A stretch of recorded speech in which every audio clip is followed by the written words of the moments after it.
John Krasinski and Emily Blunt have been friends with Ryan Reynolds and Blake Lively for a while.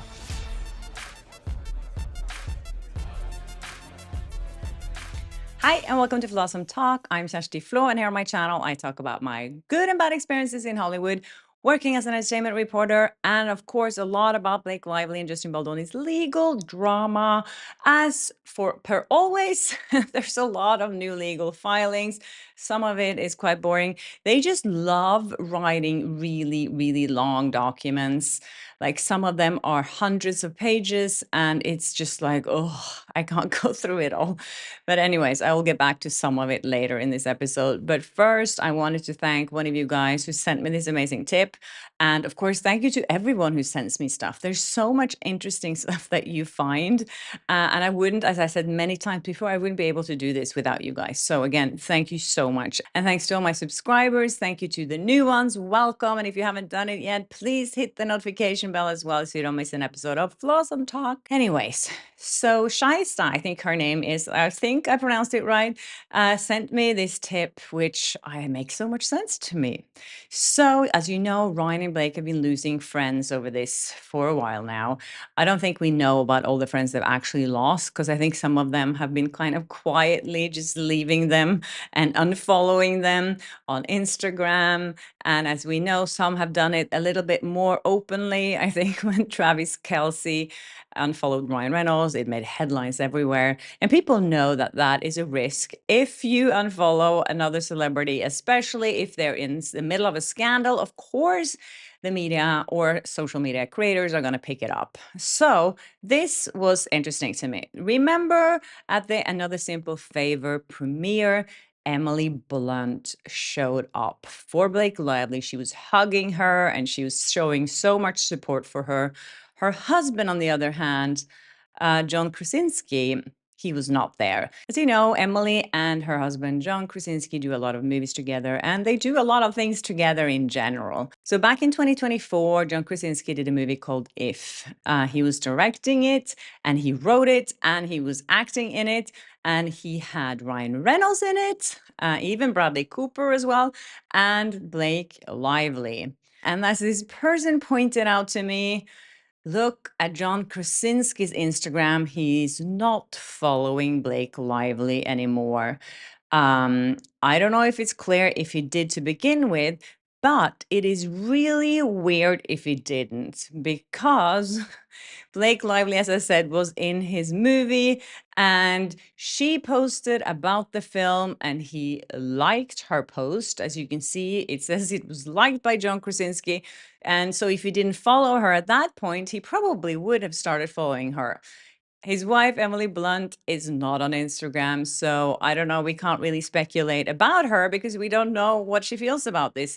We know that she supported Blake about a month ago when she showed up at Another Simple premiere, but maybe, I don't know, just maybe she wasn't really informed about what was going on, and maybe now, when we see what Blake Lively did to Taylor Swift, she's like, we are taking a step back from this couple. And the thing is, John Krasinski and Emily Blunt have been friends with Ryan Reynolds and Blake Lively for a while. So there's an article in People magazine. So there was an article in People magazine. They wrote about this when Emily Blunt showed up to support Blake at Another Simple Favor premiere. And it says here that Blunt and Tucci were on hand to support Lively. So Stanley Tucci was there as well at the New York City premiere of Another Simple Favor amid her ongoing legal battle, blah, blah, blah. Sunday wasn't the first time Blunt and Lively had attended a premiere together.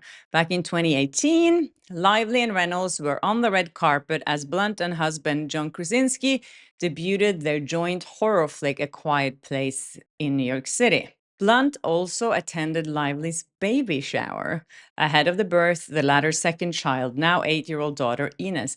The 3-hour celebration was held at the Bedford Post Inn in upstate New York. You're pretty close when you're going to someone's baby shower, I would say. And it says here that Lively and Reynolds later hosted a reception and screening of Blunt's movie Mary Poppins Returns in New York City. Reynolds shares photos of the group on Instagram in January 2019, including a heartwarming picture of the two actresses hugging and smiling at the camera.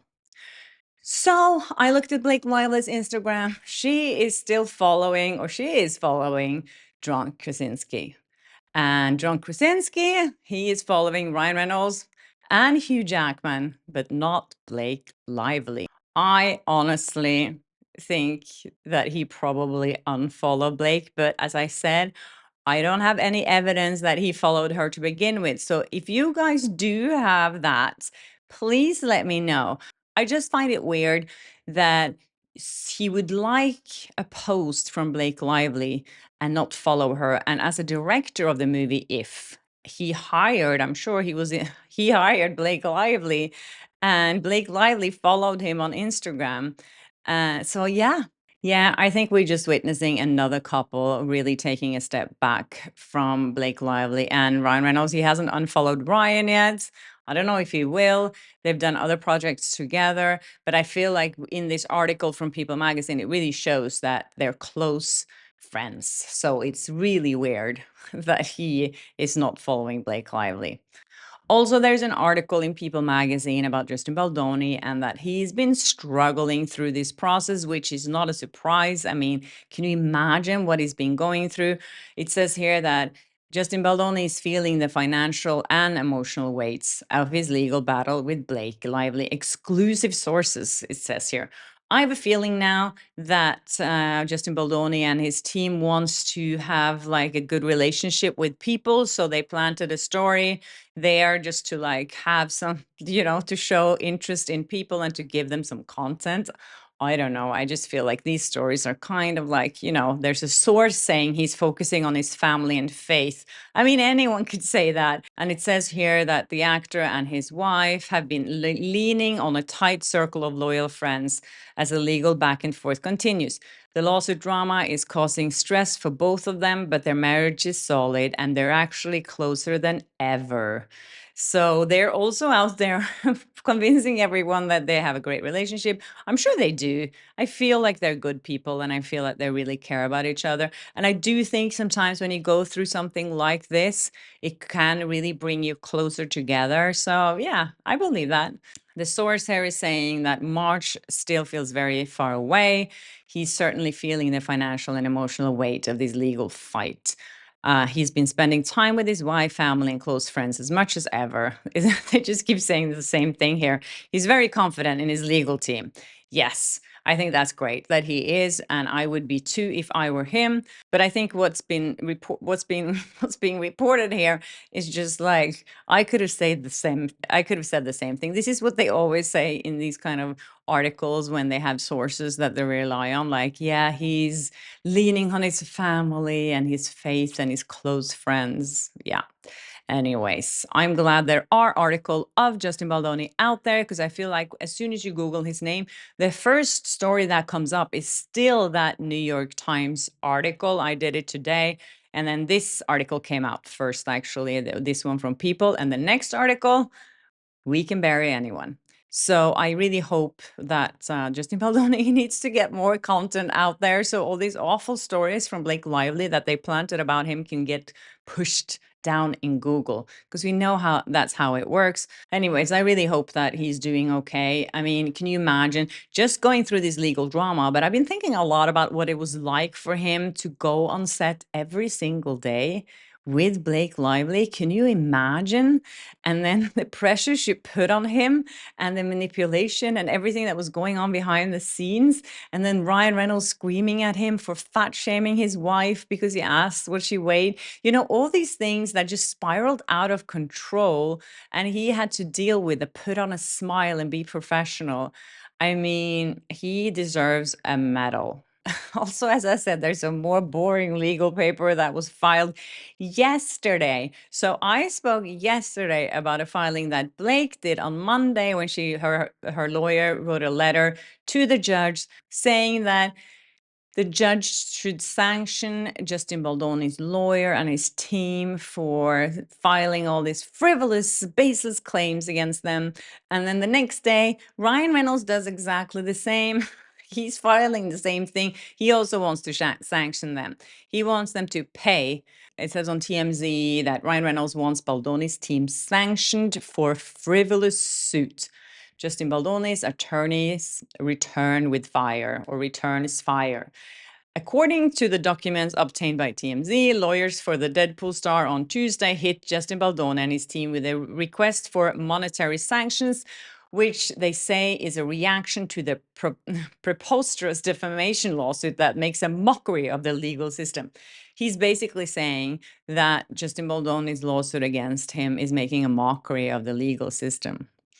I guess you could kind of say that's what Blake Lively was doing to begin with, but so as we know, Ryan Reynolds has also filed a motion to drop the lawsuit. He wants it dismissed. He says that there's no reason to sue him. He believes, like he said, that Baldoni is a predator, and he said that he used that word, and that was because he actually believes that he is. So that's his, rights as an American. It's his First Amendment rights to call someone that out publicly. So Ryan Reynolds' lawyers got Mike Gottlieb and Ezra Hudson, which are also, of course, Blake Lively's lawyers, said to TMZ that regarding Baldoni's complaint, these are not serious claims. They are desperate ploy for clickbait headlines that have no place in federal courts. That's what they say about everything that Justin Baldoni's team is doing, that is only for clickbait and for media attention. Well, we have to remind Ryan Reynolds again, you started it. And who's looking for headlines in the media every single day? Ryan Reynolds and Blake Lively. They don't do anything but go out. Every single night, there's a new photo of them holding hands, pretending that they're the happiest they've ever been. And now in their legal papers, they're saying that, oh my God, you need to punish them for doing this to us because this is frivolous and this is really ruining our lives, and they need to be sanctioned for doing something like that to us. So Baldoni's lawyer, Brian Friedman, as we know, he's always quick to comment on things, and he's doing that here as well. He's saying that in the latest assault on Mr. Baldoni and the other Wayfair parties, Ms. Lively and Mr. Reynolds are now seeking sanctions on the perpetrated ground that certain allegations in their complaints are frivolous. In fact, it is Mr. Reynolds and Ms. Lively's sanctions motion that are frivolous. The Wayfarer party's complaint contains substantial, factual allegations supported by a mountain of evidence. We anticipate that the court will agree. I am almost certain now that this will actually go to court because it doesn't look like anyone's about to give up or go for a settlement here. They're just doubling down all the time. And you can only imagine the bills that these lawyers are sending them. It's crazy. I hope that Justin Baldoni is getting all the financial support that he can get from Sorowitz, as we know that he said that he can finance this, and I hope he does 100%, because this would bankrupt anyone who's not like a billionaire already, because this is crazy. Also, there's a lot of stuff going on in Cannes. It's the Cannes Film Festival. I've been watching some of the videos from there, from the red carpet. I went to Cannes a couple of times. I have to say, walking that red carpet is pretty fun, and it's very glamorous. It's fun to see some glamour again, because I feel like Hollywood has kind of lost it. But in Cannes, there are special rules. You have to dress up. Even photographers have to wear a tuxedo. You can't stop on the red carpet to take selfies even. They made that a rule a few years ago. But it's fun to see everyone, like there's so many movie stars there this year as well. And it was interesting. I saw an interview with Sean Penn when he said that Jennifer Lawrence is the last movie star. And I think he's right. I've been doing a lot of reporting I did a documentary that's here on my YouTube channel about the death of the movie stars, that we are not getting any new movie stars anymore. I've asked people, can you come up with any names of any new movie stars like in their 20s and 30s? And there's not really anyone coming up that can compare to these established ones. Most movie stars we have today are in their 50s. The biggest ones, I think, are Tom Cruise, Brad Pitt, Leonardo DiCaprio, all of them not married, all of them not really active on social media, all of them not really sharing a lot of their personal life on social media. And I think social media really killed the movie star, which is also the name of the documentary I made. You know, they took away the magic and the mystery, and now we see through them, as we've seen now so much in this case with Blake Lively and Ryan Reynolds. You know, we wouldn't know all this stuff if they weren't on social media, or a lot of it we wouldn't know about. So, anyways, that's it from you guys. I hope you enjoyed this episode. And yeah, keep sending me tips. I really enjoy reading all the emails you're sending me and DMs on Instagram. So please keep doing that. And if you haven't subscribed yet, please do, and hit the notification bell so you don't miss an episode. And I'll see you in my next one. Bye.